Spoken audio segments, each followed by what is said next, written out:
Porque vós, irmãos, fostes chamados à liberdade, porém não usei da liberdade para dar ocasião à carne.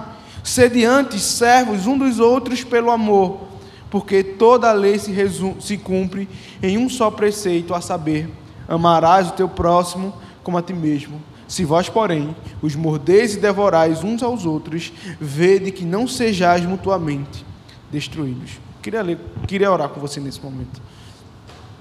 Santo e eterno Deus, amado Pai, nós te agradecemos, Senhor, pela tua palavra, te agradecemos pela liberdade em Cristo. Eu também te peço, Pai, abre o nosso coração, abre o nosso entendimento para a exposição da tua palavra, que não seja, Pai, tão somente eu falando, mas o teu Espírito. Esta é a nossa oração, em nome de Jesus, amém.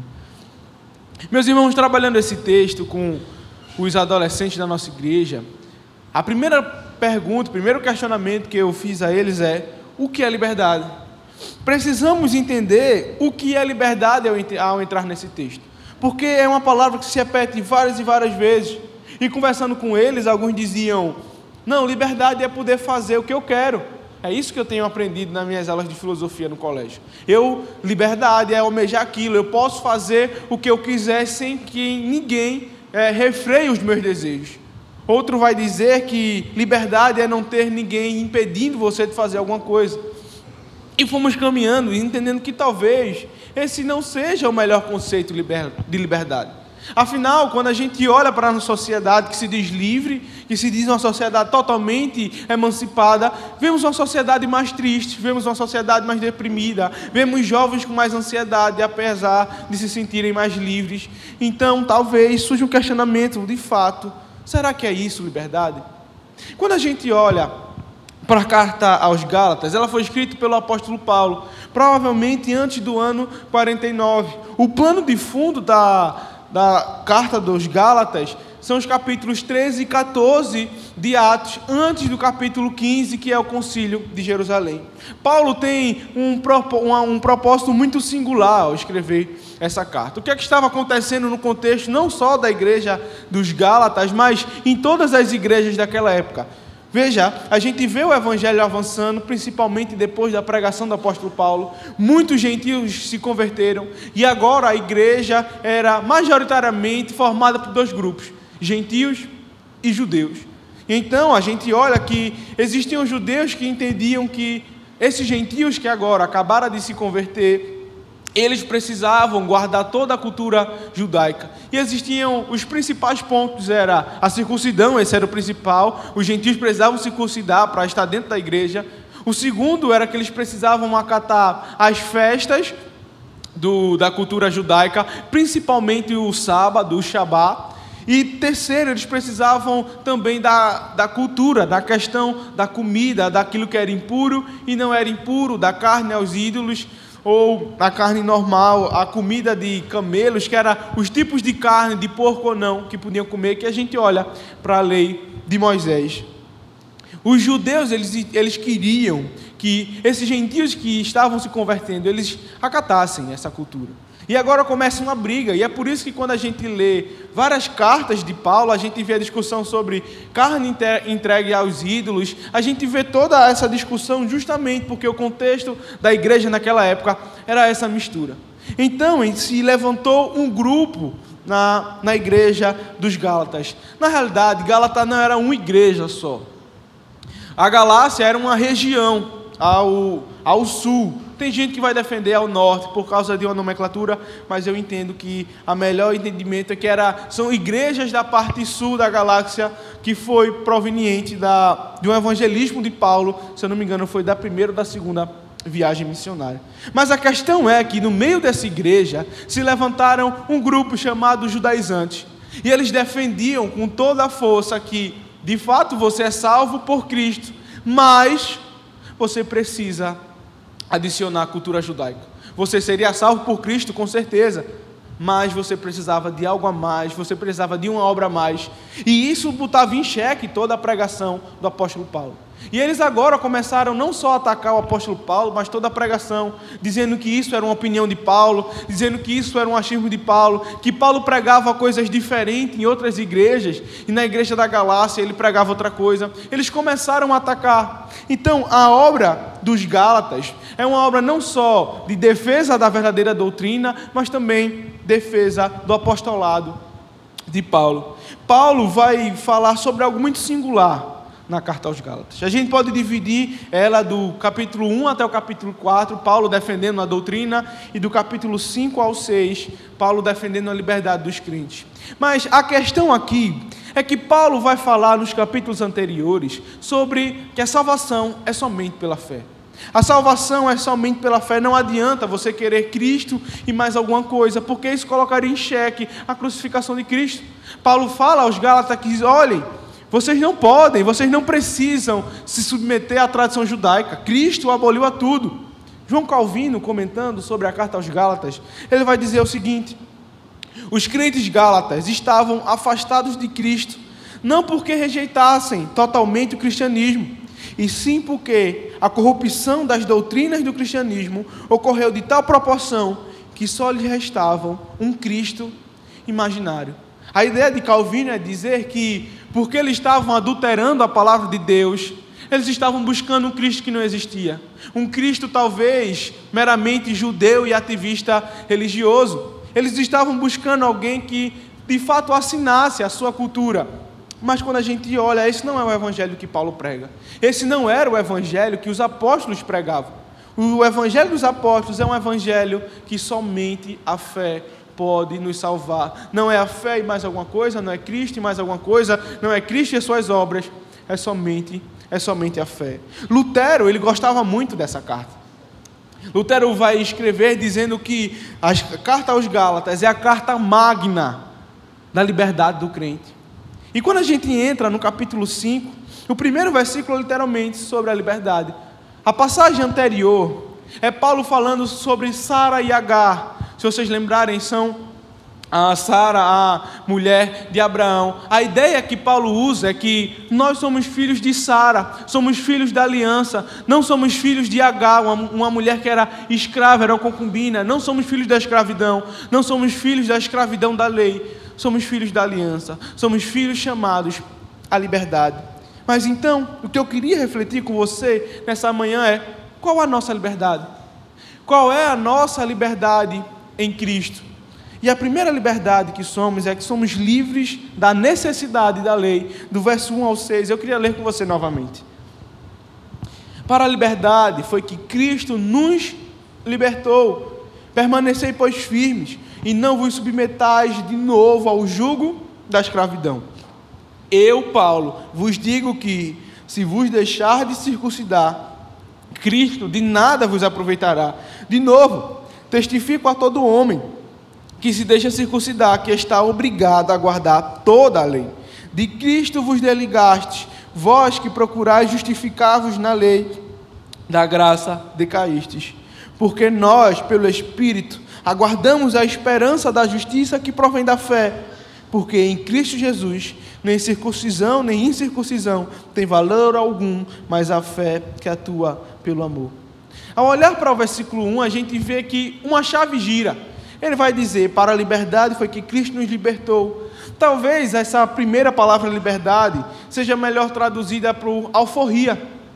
Cristo nos alforriou para a liberdade. É a ideia de que Cristo pagou o preço, literalmente, como se fosse a carta de alforria para a nossa liberdade. E aqui ele fala: não se submetam de novo ao jugo da escravidão. E surge um questionamento: que escravidão é essa? A ideia de Paulo é trazer que a lei judaica, essa subscrição à tradição judaica, era uma escravidão. Por que era uma escravidão? Porque você estava preso. Se você não obedecesse àquela lei, você estava literalmente indo para o inferno, mesmo você tendo fé em Cristo. Então, essa subscrição era uma escravidão. Você estava preso a ela, você estava algemado a ela, com quanto você acreditasse em Cristo. Se você não fosse circuncidado, se você não guardasse o sábado, se você comesse carne de porco, você estava em pecado, você estava caminhando para o inferno, você não tinha salvação em Cristo. E Paulo diz: isso é um jugo. Jugo era um instrumento que se colocava nos bois para fazer o trabalho agrícola, é algo que era pesado em cima do boi. E esse é o peso da lei, esse é o peso da necessidade de guardar toda a lei. Isso é uma escravidão. E Paulo diz que chama os crentes à liberdade, porque ele estava observando vários gentios, novos convertidos, entrando na igreja, e agora eles estavam ficando perdidos. Eles estavam, talvez, duvidando da fé deles, e Paulo se preocupa com a sua igreja. Paulo se preocupa com que esses novos crentes, de fato, entendessem o verdadeiro evangelho, e ele não pode ficar calado quanto a isso. Ele não pode se abster. Ele diz: meus irmãos, vocês foram alforriados por Cristo para a liberdade. Não se submeta. E a ideia de que o povo estava escolhendo de fato se submeter, não era algo imposto, não. O povo estava escolhendo estar sobre o jugo da lei. Mas, meus irmãos, isso é uma questão muito importante. Quando pensamos sobre salvação, isso talvez seja aquilo que diferencie várias igrejas brasileiras, vários tipos de denominação. A questão que Paulo está dizendo aqui é que, a partir do momento que você acredita que a sua salvação é pelo que você faz, você está sob escravidão. A partir do momento que você acha que é as suas obras, que são as suas obras, a partir do momento que você acha que aquilo que você faz com que você tenha um loteamento no céu, você está sob escravidão. Afinal, se é Cristo de fato que nos salva, qual é a necessidade da total subscrição a Cristo? Paulo argumenta que se você de fato se circuncidar, a ideia de circuncidar é, se você aceitar a imposição deles, você está caindo da graça, você está perdendo a salvação. Mas como assim perdendo a salvação? Não é que os crentes gentios que se circuncidaram, eles um dia eram salvos e depois não eram mais salvos. Não, a questão de Paulo não é essa. Ele está dizendo que aquele que acha que é salvo pelas suas obras, talvez eles nunca foram salvos. Aquele que acha que a circuncisão, que a mera tradição é o que salva ele e se confia nisso, esse homem nunca foi salvo verdadeiramente. Não é que existe a possibilidade da gente decair da graça. Afinal, nós cremos na perseverança dos santos, que quando Deus salva um homem, por ser Deus que manda, Deus não muda de palavra, Deus não vai e volta atrás. Não, Deus confia que a gente, uma vez salvo, vai ser salvo para sempre. Então, qual é a questão de Paulo? É que quando eu e você, meu irmão, confiamos que é o nosso braço que arranca a salvação para nós, talvez de fato a gente não ganhou a salvação. Talvez de fato a gente não se rendeu ao Evangelho. Afinal, se a salvação é meramente pela fé em Cristo, se as nossas obras que dá esse valor, que faz esse pagamento, então certamente não somos crentes. A questão de Paulo é que acreditar na circuncisão é igual a desconsiderar a obra de Cristo na cruz. Acreditar que o ritual judaico era necessário para a salvação é a mesma coisa que negar a crucificação, que negar a salvação por Cristo. Paulo diz: vocês vão decair da graça. Mas por quê? Porque pelo Espírito aguardamos a esperança na justiça. E veja como isso é lindo. Porque talvez qual seja o melhor sentimento para sair da escravidão? Esperança. Esperança. Mas por que esperança no Espírito? A ideia de Paulo é que o Espírito, meus irmãos, é um gostinho, é o antegozo da nossa herança no céu. O Espírito do Senhor é a nossa esperança, é aquilo que nos traz alegria, para quando a gente olhar para o futuro, a gente poder descansar na presença do Senhor. A ideia de Paulo é que se a gente ficar dormindo, preocupado será que hoje eu durmo salvo? Será que hoje eu não durmo salvo? Será que se eu acordar eu vou estar no inferno? A questão de Paulo é muito maior que essa. Ela está dizendo, aquele crente que está confiado na doutrina que somente pela fé nós somos salvos, ele descansa em esperança. Em esperança que mesmo que a morte venha, mesmo que a doença venha, mesmo que ele esteja em luto ou um acidente aconteça, mesmo que a gente feche os olhos aqui embaixo da terra, abriremos os olhos na eternidade. Por isso que Paulo fala, por que não precisamos disso? Porque é o Espírito que nos dá a esperança, mas essa esperança não vem de qualquer lugar, vem da fé. Diante de Deus, meus irmãos, é a esperança no Senhor que faz com que a gente de fato descanse na doutrina de que Ele cuidará de nós. Engraçado porque no versículo 5, a Bíblia de Genebra, ela comenta o seguinte: o Espírito nos dá a esperança da justificação no último dia, pois fomos justificados em Cristo. O Espírito é o nosso antegozo da herança da glória. O descanso no Espírito contrasta com a vã esperança de confiar nas nossas obras. Por isso que Paulo diz, isso é uma escravidão. Se a partir do momento que para a gente galgar a salvação em Cristo, precisamos obedecer uma cartilha, talvez essa não é a questão. Quando a gente olha para as denominações neopentecostais, a gente vê que existem várias cartilhas sobre como você é batizado no Espírito Santo, como você de fato é salvo ou não. E aí, ao entender errado alguns textos, como Moisés dizendo que a mulher não pode vestir roupa de homem e que o homem não pode vestir roupa de mulher, e agora as irmãs só podem usar saia ou não podem usar calça jeans. Na época de Paulo, meus irmãos, não tinha calça jeans. Na época de Moisés não tinha. Ele não entendia o que era isso. O que Paulo estava dizendo é sobre a aparência.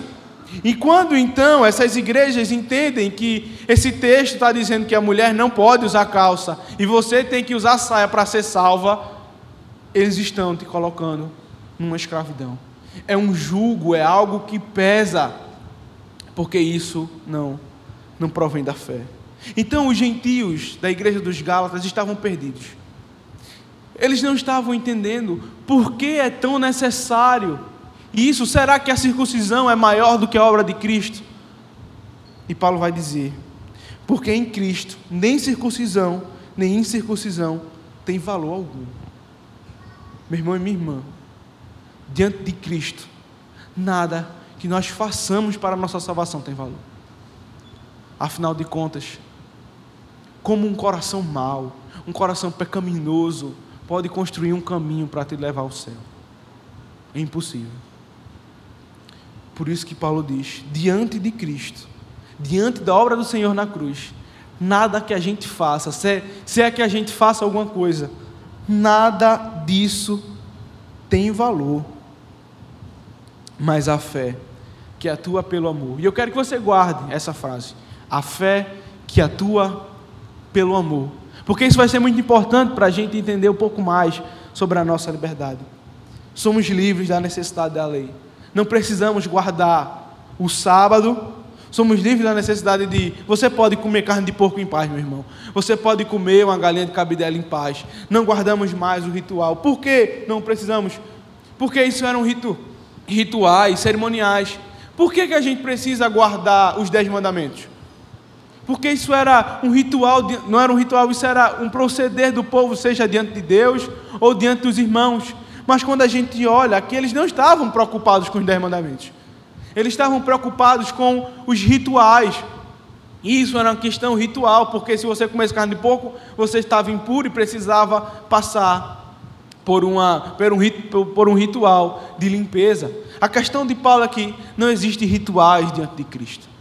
Não existem você precisar fazer algo ou não para ser salvo, porque a fé em Cristo. Afinal de contas, qual é a nossa liberdade? Vemos que a primeira nossa liberdade é que somos livres da necessidade da lei. Mas qual é então a nossa segunda liberdade? Somos livres da falsa pregação do Evangelho. E eu queria ler com você do verso 7 até o verso 12.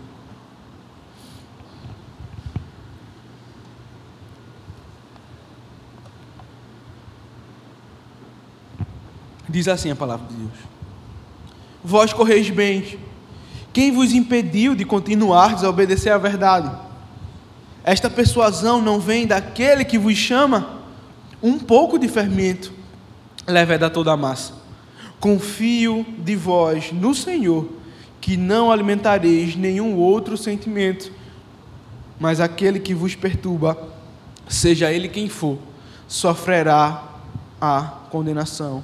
Eu, porém, irmãos, se ainda prego a circuncisão, por que continuo a ser perseguido?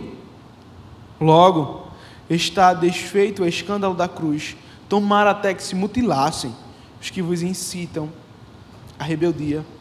Paulo começa a argumentar com os Gálatas que a igreja estava caminhando bem, a igreja estava andando na sã doutrina, mas a partir do momento alguém interrompeu. É como se Paulo estivesse dizendo: vocês estavam caminhando no caminho certo, mas alguém pulou na frente de vocês e fez com que vocês andassem para outro caminho, caminho esse que era distante. E algo que vale destacar é que quando a gente olha para os verbos anteriores, são verbos no plural, são verbos abrangentes, mas Paulo, quando começa a se direcionar à falsa pregação do Evangelho, começa a dizer: aquele que vos chama, um pouco de fermento, que não alimentareis nenhum outro sentimento, mas aquele que vos perturba. Era como se Paulo tivesse direcionado. Talvez existisse uma pessoa que encabeçasse todo esse levante judaizante, e Paulo está se referindo diretamente a esse homem. Ele está dizendo que esse grupo, ou melhor, esse líder, entrou na frente da igreja para fazer com que essa igreja se desviasse. E é muito engraçado, quando eu estava em Vertente, eu pude um dia ir para o sítio de um dos nossos irmãos lá em Vertente, e lá ele tem ovelhas, e aí eu fui com ele na ovelha, e até circulou um vídeo aqui na igreja, eu cortando palma, o povo tirando onda comigo. Mas uma coisa que eu aprendi lá, foi que as ovelhas, elas escutam, talvez, não sei se escuta, mas elas seguem uma ovelha na frente, e essa ovelha na frente, ela direciona por onde o caminho que as outras ovelhas vão atrás. Obviamente essa primeira ovelha, ela escuta um pastor. E a ideia que Paulo diz é que esse homem que estava na frente, esse homem está levando a igreja do Senhor para um caminho distante. Esse homem que estava na frente está levando a igreja com o falso evangelho, persuadindo para um lugar que era longe do evangelho do Senhor. E ele usa uma expressão que Paulo gosta muito: um pouco de fermento leveda toda a massa. A ideia de Paulo é que ele usa a ideia do pão mesmo. Se você coloca um pouco de fermento, toda a massa cresce, toda a massa leveda. E o que é que Paulo está dizendo aqui? Qualquer adulteração na palavra de Deus coloca em xeque todo o evangelho do Senhor. Qualquer vírgula mais, qualquer vírgula menos, coloca em xeque toda a pregação do evangelho. Um pouco de fermento leveda toda a massa. Veja, talvez os judaizantes usassem o argumento de que não, eu não estou contra o evangelho, eu não estou contra a pregação de Paulo, eu só tenho dificuldade com isso aqui. Não, eu não estou contra a crucificação de Cristo, mas eu entendo que precisa de mais um pouquinho. Eles estavam aumentando o evangelho do Senhor, eles estavam colocando em xeque, eles estavam levedando toda a massa. É isso que Paulo está dizendo. Quando a gente precisa derrubar o muro, a gente não precisa quebrar ele todo, é só quebrar um pouco da base. A ideia de Paulo justamente é essa: se eles destruíssem um pedacinho do evangelho de Cristo, todo o evangelho se colocava em xeque. Paulo se preocupa com a doutrina daquela igreja. Paulo se preocupa com o que estava acontecendo dentro da igreja da Galácia, porque estava acabando com a saúde do povo de Deus. Mas, por vezes a gente pode achar, olhando esse texto, que o problema de Paulo era a circuncisão. Não, meu irmão, o problema de Paulo não era a circuncisão. Quando a gente olha em Atos 16, Paulo circuncida a Timóteo. Paulo não tem problema com a circuncisão, mas por que ele fala nos versos anteriores que se a pessoa se circuncidar, ele cai da graça? Conquanto o problema de Paulo não seja a circuncisão, o problema dele é com a obrigatoriedade dela. O problema dele é porque o povo estava dizendo isso era necessário para a fé. Veja, meu irmão, isso é um detalhe a ser ressaltado. Paulo, ele não circuncida Tito. Ele vai dizer, porque se ele se circuncidar, ele está se submetendo. E se ele se submete, e aí os judaizantes estão dizendo, está vendo? Ele circuncidou a Tito, então a gente está certo. Paulo, ele faz um voto de protesto. Ele vai dizer, eu não circuncido a Tito, porque eles estão afetando a igreja do Senhor. Timóteo era filho de uma judia. Ele deveria se circuncidar. Paulo assim o faz. Mas Tito era totalmente gentil. Ele não tinha necessidade, é isso que Paulo mostra. Tito, o meu discípulo, ele não tem necessidade de ser circuncidado, porque a circuncisão não é pré-requisito para salvação nenhuma. Paulo fica indignado com essa pregação. E Paulo diz: eu não pregava a circuncisão, eu não circuncidei a Timóteo, porque eles me perseguem. Talvez esses judaizantes estavam usando o fato de Timóteo ter sido circuncidado para dizer à igreja: está vendo, Paulo ensina isso. Paulo ensina às outras igrejas que precisa ser circuncidado, mas a Tito ele não circuncida. Eles estavam querendo atacar o apóstolo Paulo, mas ele fica indignado. Ele vai dizer que se ele prega a circuncisão, está desfeito o escândalo da cruz. Esse é um termo que se repete lá na carta à igreja aos Coríntios. Você talvez deve escutar: o evangelho é loucura para aqueles que não veem. E escândalo, a ideia do escândalo, de fato, os judaizantes não entendiam. Era escandaloso. Como assim ele não precisa da circuncisão? Como assim ele pode comer carne de porco? Era um escândalo, era algo louco. Da mesma forma, talvez aqueles que não entendem de fato a doutrina da salvação somente pela fé se escandalizem. Como assim o crente pode beber cerveja? Como assim o crente pode usar bermuda, jogar bola? Como assim o crente pode comer carne de porco? De fato, é um escândalo. Por que é um escândalo?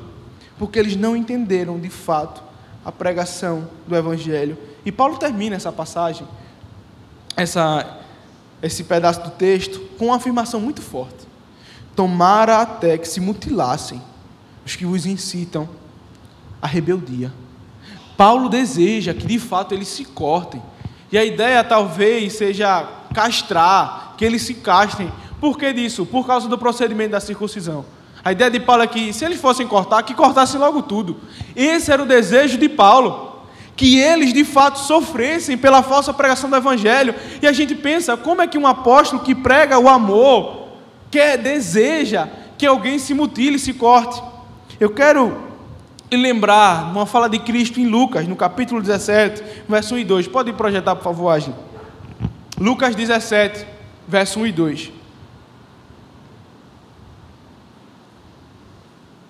Diz assim: Jesus disse aos seus discípulos: é inevitável que aconteçam coisas que façam o povo pecar, mas ai daquele por meio de quem elas acontecem. Seria melhor que ele fosse lançado no mar com uma pedra de moinho amarrada no pescoço do que induzir a pecar um desses pequeninos. Cristo deseja que alguns desses morressem do que adulterassem a palavra do Senhor. Então, qual é a questão aqui? Aqui, meu irmão, precisa salientar: existe uma ira que precisamos ter, uma ira santa.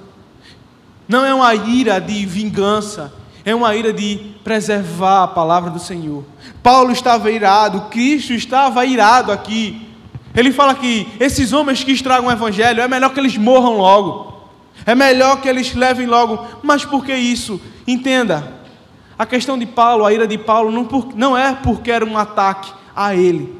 Por vezes ficamos irados porque estão atacando a sua igreja, porque estão atacando aquilo que você falou, estão atacando a sua doutrina. Não, a nossa ira não é por vingança, não é porque foi algo direcionado a nós. A ira de Paulo e a ira de Cristo aqui é porque eles estavam atacando o nome do Senhor.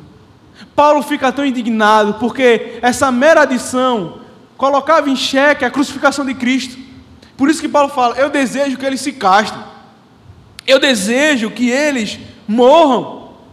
É melhor com que Cristo leve-os logo do que eles continuarem infectando o povo do Senhor. Precisamos, meus irmãos, ficarmos de fato irados. Precisamos de fato ficar indignados com o ataque ao nome do Senhor. Se a gente olhar para Apocalipse 22, verso 18 e 19, vai dizer assim: declaro a todos os que ouvem as palavras da profecia deste livro: se alguém lhes acrescentar algo, Deus lhes acrescentará pragas descritas nesse livro. Se alguém tirar alguma palavra deste livro de profecia, Deus tirará dele a sua parte na árvore da vida e na cidade santa, que estão descritas nesse livro. João não está dizendo que tem como a pessoa estar na cidade santa e sair, não. A ideia dele é que esse povo nunca esteve na cidade santa. Mas olha, a Escritura toda revela uma ira do Senhor contra aqueles que, de fato, têm adulterado a palavra de Deus. Esses homens são pragas. Eles têm colocado em xeque a palavra do Senhor. Precisamos, meus irmãos, ter essa ira. Precisamos ter a concepção de que somos livres. Somos livres da necessidade da lei. Somos livres da falsa pregação. Cristo, ao revelar a palavra de Deus para nós, faz com que a gente fuja, de fato, dessa falsa pregação. Mas o último ponto é que, conquanto sejamos livres, somos livres sim, mas somos limitados. Verso 13 e 15, quando a gente pensa em qual é a nossa liberdade, vai dizer que a nossa liberdade é a liberdade da necessidade da lei, da falsa pregação. Mas a nossa liberdade também significa ser limitado pelo amor ao próximo. Eu queria ler com você o verso 13 a 15. Diz assim: porque vós, irmãos, fostes chamados à liberdade, porém não useis da liberdade para dar ocasião à carne, sede antes servos uns dos outros pelo amor, porque toda a lei se cumpre em um só preceito, a saber: amarás o teu próximo como a ti mesmo. Se vós, porém, vos mordeis e devorais uns aos outros, vedes que não sejais mutuamente destruídos. Liberdade, meu irmão, não é outra coisa senão seguir a palavra de Deus. Liberdade é seguir a palavra de Deus. Liberdade não é fazer o que você quer. Liberdade não é fazer aquilo que o seu desejo, o seu prazer manda. Liberdade é fazer a vontade de Deus. Por que liberdade não é fazer a nossa vontade? Porque fazer a nossa vontade é escravidão. Escravidão ao pecado. Uma vez que vivemos para nos satisfazer, vivemos presos. Vivemos presos à nossa vontade, vivemos presos ao nosso prazer, vivemos presos no pecado. É uma escravidão. Afinal, não é assim que o evangelista fala em Marcos 10:45?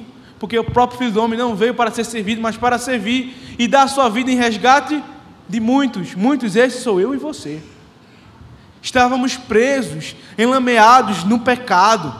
O pecado, meu irmão, é uma escravidão, é um jugo pesado. Fomos chamados para a liberdade. Que liberdade é essa? Seguir a vontade de Deus. Essa é a liberdade do crente. Então não existe necessidade da circuncisão. Não existe a necessidade de não comer galinha cabidela. Não existe a ideia de que crente não pode beber. Conquanto, meu irmão, não existem essas coisas, existe um limite na nossa liberdade. Toda liberdade existe um limite, senão é anarquia. Veja qual é o limite que Paulo nos mostra para a liberdade do crente. Porque vós, irmãos, fostes chamados à liberdade, porém não useis da liberdade para dar ocasião à carne. Liberdade do crente não significa libertinagem.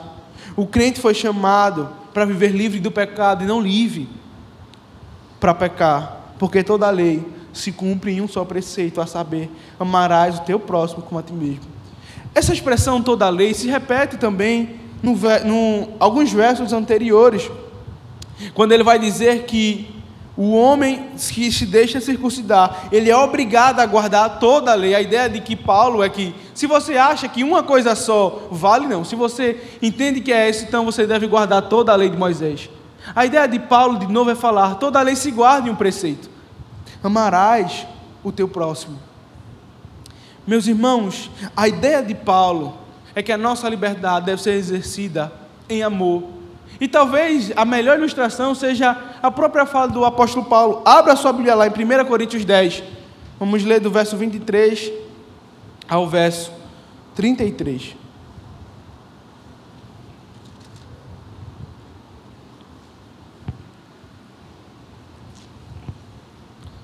Se você está usando a ARA,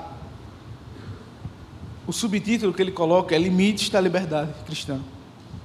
E diz assim o texto: todas as coisas são lícitas, você é livre, mas nem tudo os convém. Você talvez não seja tão livre assim. Todas são lícitas, mas nem todas edificam. Ninguém busque o seu próprio interesse, e sim o de outrem. Comei de tudo o que se vende no mercado, sem nada perguntardes por motivo de consciência. Porque do Senhor é a terra e a sua plenitude. Se algum dentre os incrédulos vos convidar e quiser dizer, comei de tudo que for posto diante de vós, sem nada perguntardes por motivos de consciência. Porém, se alguém vos disser, isto é coisa sacrificada a ídolos, não comais. Veja por que não podemos comer, por causa daquele que vos advertiu, por causa da consciência. Consciência, digo, não a tua propriamente, mas a de outro. Pois, porque há de ser julgado a minha liberdade pela consciência alheia, se eu participo com ações de graças, porque hei de ser vituperado por causa daquilo, porque dou graças. Portanto, quer comais, quer bebais, quer façais qualquer outra coisa, fazei tudo para a glória de Deus. Não vos torneis causa de tropeço, nem para judeu, nem para gentio, nem tampouco para a igreja de Deus. Assim como também eu procuro em tudo ser agradável a todos, não buscando meus próprios interesses, mas o de muitos, para que sejam salvos. Meu irmão, de fato, somos livres para obedecer à vontade do Senhor. Somos livres para poder comer o que a gente quer. Você é livre para fazer isso. Mas, meu irmão, se isso coloca em xeque a fé do nosso irmão, não somos livres para fazer. Se isso de fato coloca em xeque a vida do nosso irmão diante do Senhor, não somos livres. De forma prática, se eu e você, meu irmão, gostamos de beber, se algum irmão nosso se sente ofendido, se sente escandalizado, não beba. Porque o limite da sua liberdade é o amor ao próximo. Se algum parente seu é de alguma dessas denominações que criminalizam a galinha cabidela, não coma, meu irmão. Porque não é que aquilo, o comer é errado, mas o limite da nossa liberdade é o amor ao nosso irmão. Paulo diz isso. Não tem problema, coma de tudo o que tem no mercado. Porém, meu irmão, se isso faz com que seu irmão peque em consciência, se afaste. A ideia de Paulo é que se eu comer carne a ídolos, vai fazer com que meu irmão sofra em consciência. Nunca mais eu comerei carne. Conquanto sejamos libertos, somos limitados pelo amor. Mas isso também traz algumas implicações, meu irmão. Você não é livre para fazer tudo o que você quer. Você é limitado, seja pela palavra e pelo amor a seu irmão, seja o amor ao seu filho. Você não é livre para educar o seu filho do jeito que você quiser. Você deve amá-lo, e amá-lo por vezes também é disciplinar, também é ser duro, por vezes amá-lo também é fazer com que ele chore. Meu irmão, conquanto você seja livre para amar sua esposa de todo jeito, você tem um limite pelo amor a ela. Você é limitado pelo amor. Filhos, conquanto vocês sejam livres para obedecer aos seus pais, vocês também são limitados pelo amor a eles. Meu irmão, toda a lei se resume a um só preceito: amarás o teu próximo como a ti mesmo. Liberdade é seguir a vontade de Deus. Se a gente esquecer disso, fatalmente cairemos em querer fazer aquilo que nós desejamos. Idolatrar não a circuncisão, mas idolatrar o nosso próprio coração. Somos livres para obedecer à vontade de Deus. Isso se resume a amar o seu próximo como a ti mesmo. E eu queria orar com você nesse momento. Santo e eterno Deus, muito obrigado, Pai, pela tua graça. Muito obrigado pelo teu cuidado. Senhor, te peço perdão. Por vezes não sabemos usar de fato a nossa liberdade. Como o reverendo José Roberto diz, por não sabermos usarmos a nossa liberdade, existem regras onde quer que a gente esteja. Senhor, perdoa porque de fato não sabemos usar. Perdoa porque de fato colocamos em xeque a fé dos nossos irmãos. Perdoa, Pai. Mas desde já também te agradecemos, porque em Cristo somos livres para obedecer a tua vontade. E isso é lindo, Pai. Cuida do nosso coração, para que a gente viva cada vez mais e mais obedecendo e se submetendo à Tua palavra. Esta é a minha oração em nome de Jesus. Amém.